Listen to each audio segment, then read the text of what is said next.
What is up, you horners? It's me, your host, once again, Jeremiah Duncan. Welcome back to the channel. Today's review for you, I got the review I have for you today. English is so hard sometimes.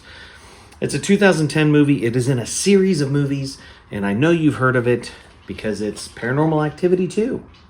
It is rated R, came out in 2010, runs for an hour and 31 minutes. If you haven't heard of this series or number 2, you live under a rock. But here's what it's about, all right? One of the scariest films of all time.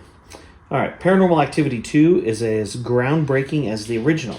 Just as Daniel and Christy welcome a newborn baby into their home, a demonic presence begins terrorizing them, tearing them apart, tearing around their perfect world and turning it into an inescapable nightmare.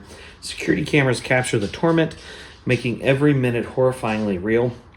Critics warn to say goodbye to sleep, as Paranormal Activity 2 will haunt you long after the shocking final scene.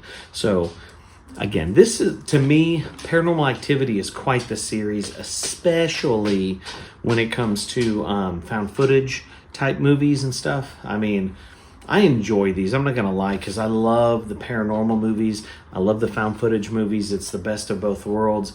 Now, is this thing groundbreaking? Absolutely not, because we saw it in the original.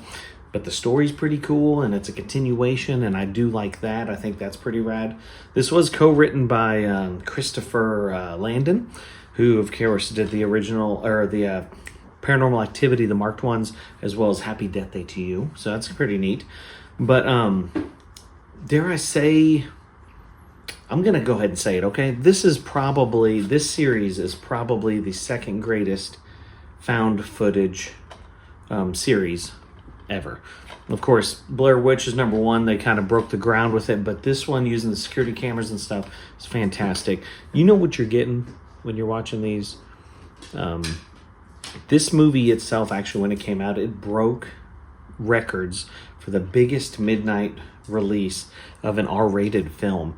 I think with 6.3 million.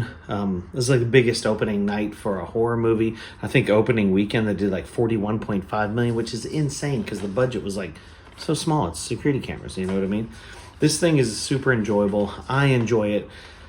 It's nothing to write home though about. It's an okay movie. You're not mad you watched it, but it's not one that you're going to keep going back to. You watch it and you're like, that was pretty cool. And you move on. That's why I'm giving it a 5 out of 10. If you've seen it, comment below. I'd love to hear your thoughts. Which one is your favorite of the series of the Paranormal Activity? Let me know. Like, subscribe, hit the bell for notifications so that when I come